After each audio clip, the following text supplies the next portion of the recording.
ഈശോ മിശിഹായ്ക്ക് സ്തുതിയായിരിക്കട്ടെ. പ്രിയപ്പെട്ടവരെ, ഇന്ന് ആണ്ടുവട്ടത്തിലെ 4-ാം ഞായർ.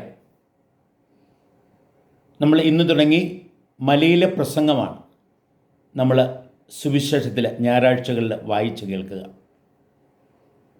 ഈശോ എങ്ങനെ തൻ്റെ ആദ്യത്തെ ശിഷ്യന്മാരെ വിളിച്ചു എന്ന കാര്യം നമ്മൾ കഴിഞ്ഞ ആഴ്ച കേട്ടു. എന്നിട്ട് ഇന്ന് മുതൽ കർത്താവ് അവരെ പഠിപ്പിക്കുക. തൻ്റെ പരസ്യജീവിതത്തിൽ കർത്താവ് ചെയ്തത് ശിഷ്യന്മാരെ തിരഞ്ഞെടുത്ത് അവരെ ഇരുത്തി അവരെ പഠിപ്പിച്ചു, അവരെ പരിശീലിപ്പിച്ചു, അവർക്ക് തന്നെ പൂർണ്ണമായും വെളിപ്പെടുത്തി. അങ്ങനെ ആ ഈശോയെ പ്രഘോഷിക്കുന്നവരാകാൻ, ഈശോയുടെ പ്രബോധനം ഏകുന്നവരാകാൻ, കർത്താവിൻ്റെ പ്രവൃത്തി ചെയ്യുന്നവരാകാൻ, ലോക അവസാനം വരെ, ലോക അതിർത്തിയോളം ആ സുവിശേഷം പ്രഘോഷിക്കുവാൻ തൻ്റെ ശിഷ്യന്മാരെ പരിശീലിപ്പിക്കുക.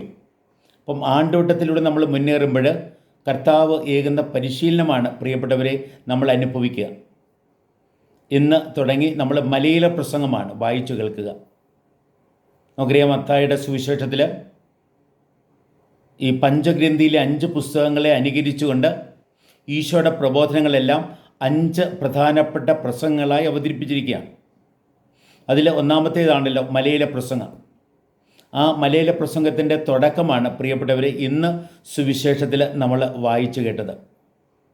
അവിടെ പ്രധാനമായും നമ്മൾ വായിച്ചു കേട്ടത് അഷ്ടഭാഗ്യങ്ങളാണ്. അഷ്ടഭാഗ്യങ്ങൾ നമ്മൾ ലൂക്കായുടെ സുവിശേഷത്തിൽ 4-ാമത്തെ അധ്യായം 18 മുതലുള്ള വാക്യത്തിൽ ഈശോ തൻ്റെ പരസ്യ ജീവിതം രൂപത്തിൽ പ്രത്യേകമായിട്ട് ആരംഭിക്കുന്നത് ഈ പ്രബോധനം ഏകിക്കൊണ്ടാണ്. കർത്താവിൻ്റെ ആത്മാവ് എൻ്റെ മേലുണ്ട്, ദരിദ്രരോട് സുവിശേഷം പ്രഘോഷിക്കുവാൻ അവിടുന്ന് എന്നെ അഭിഷേകം ചെയ്ത് അയച്ചിരിക്കുന്നു, അന്ധർക്ക് കാഴ്ചയും അടിച്ചമർത്തപ്പെട്ടവർക്ക് വിമോചനവും എന്നും പറഞ്ഞാണ് ഇങ്ങനെ തുടങ്ങുക. അതിന് സമാനമായി മത്തായിയുടെ സുവിശേഷത്തിൽ നമ്മൾ കാണുന്നതാണ് ഈ അഷ്ടഭാഗ്യങ്ങൾ. ലൂക്കായുടെ സുവിശേഷത്തിൽ കർത്താവ് എന്തു ചെയ്യുന്നു എന്ന്, ചെയ്യാൻ പോകുന്നു എന്ന് വെളിപ്പെടുത്തുകയാണെങ്കിൽ അതിൻ്റെ ഫലമായിട്ട് കർത്താവിൻ്റെ ശിഷ്യന്മാർ എങ്ങനെ ആയിത്തീരും എന്നതാണ് ഇന്നത്തെ സുവിശേഷത്തിൽ വെളിവാക്കപ്പെടുക. ഈ അഷ്ടഭാഗ്യങ്ങൾ പ്രിയപ്പെട്ടവരെ ഒരു വിധത്തിൽ ക്രൈസ്തവ ജീവിതത്തിൻ്റെ അളവുകോലാണത്. ക്രിസ്തുവിൻ്റെ ജീവിതത്തിലെ പ്രധാനപ്പെട്ട ഗുണവിശേഷങ്ങളാണ് ഈ അഷ്ടഭാഗ്യങ്ങളായിട്ട് അവതരിപ്പിച്ചിരിക്കുന്നത്. ഒരു ക്രിസ്തു ശിഷ്യൻ ഈശോയെ നിരന്തരം അനുകരിച്ച് ജീവിക്കേണ്ടവനാണെങ്കിൽ ആ ഈശോയിൽ വെളിപ്പെടുന്ന ആ അഷ്ടഭാഗ്യങ്ങൾ അവൻ്റെ ജീവിതത്തിൽ പകർത്താനായിട്ട് വിളിക്കപ്പെടുക.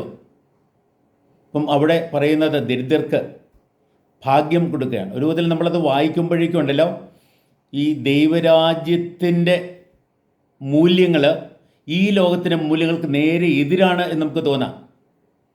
നമ്മൾ ഈ ലോകത്തിൽ ചിന്തിക്കുവാണെങ്കിൽ പണമുണ്ടെങ്കിൽ, പ്രശസ്തിയുണ്ടെങ്കിൽ, പദവിയുണ്ടെങ്കിൽ, അധികാരമുണ്ടെങ്കിൽ നിങ്ങൾ ഭാഗ്യപ്പെട്ടവർ, എന്തിയേറെ നിങ്ങൾ വാരിക്കൂട്ടുന്നോ അത്രയും നിങ്ങൾ ഭാഗ്യപ്പെട്ടവർ എന്ന ചിന്താഗതിയാണ് ഈ ലോകത്തിൻ്റേത്.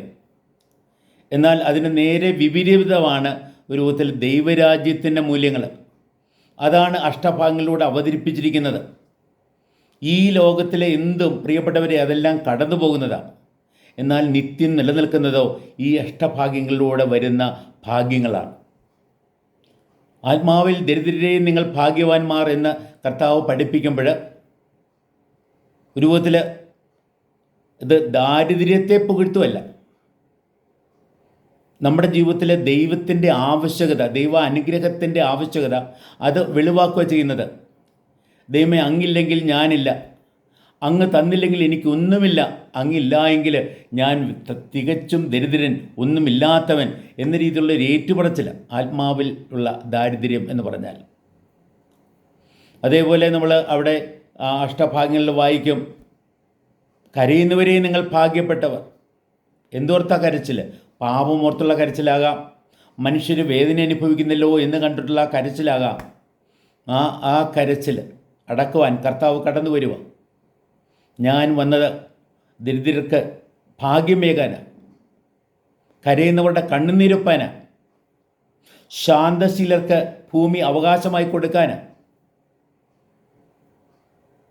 കരുണയുള്ളവർക്ക് കരുണ കൊടുക്കാനാണ്. കർത്താവ് നമ്മളെ പഠിപ്പിക്കുക. നിർമ്മല ഹൃദയരായി നിങ്ങൾ ജീവിക്കുക, നിങ്ങൾക്ക് ദൈവത്തെ നിരന്തരം ദർശിക്കാൻ സാധിക്കുമെന്ന് കർത്താവ് പറയുക. നീതിക്ക് വേണ്ടി വിശക്കുകയും ദാഹിക്കുകയും ചെയ്താൽ അവിടെയാണ് യഥാർത്ഥ മൂല്യം, അവിടെ നിങ്ങൾ തൃപ്തരാക്കപ്പെടുമെന്ന് ഈശോ പറയുക. നീതിക്ക് വേണ്ടി പീഡനമേൽക്കുമ്പോൾ നിങ്ങൾ ഭാഗ്യപ്പെട്ടവർ, സ്വർഗരാജ്യം നിങ്ങളുടേതാണ് എന്ന് കർത്താവ് പറയുക.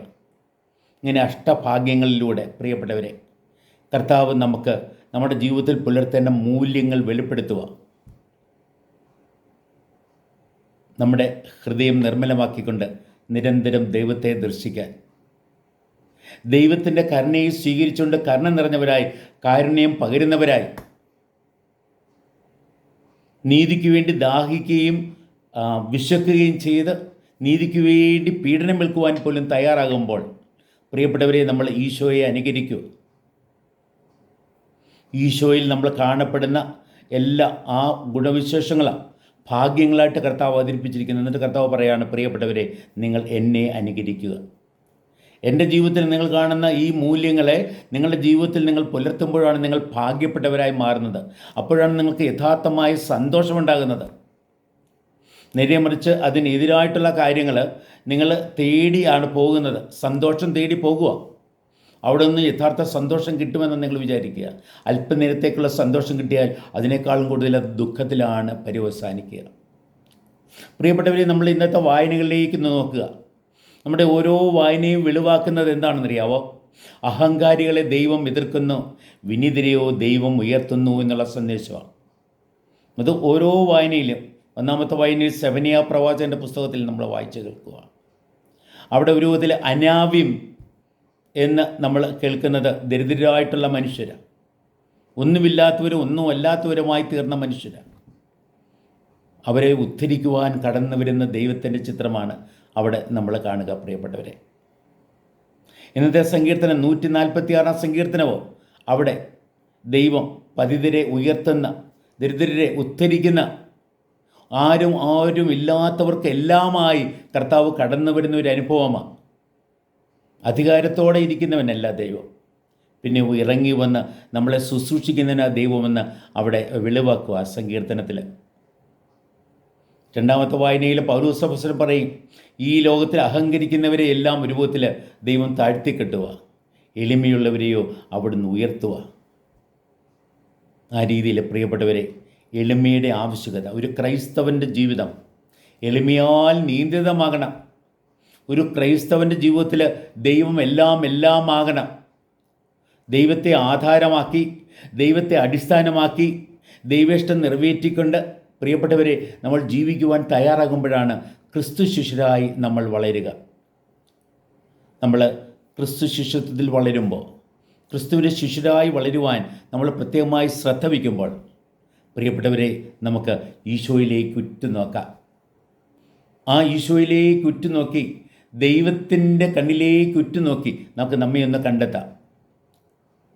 ദൈവത്തിൻ്റെ സ്വരം നമുക്ക് നിരന്തരം കേട്ട് ദൈവത്തിൻ്റെ ഇഷ്ടവും പദ്ധതിയും നമുക്ക് തിരിച്ചറിയാം.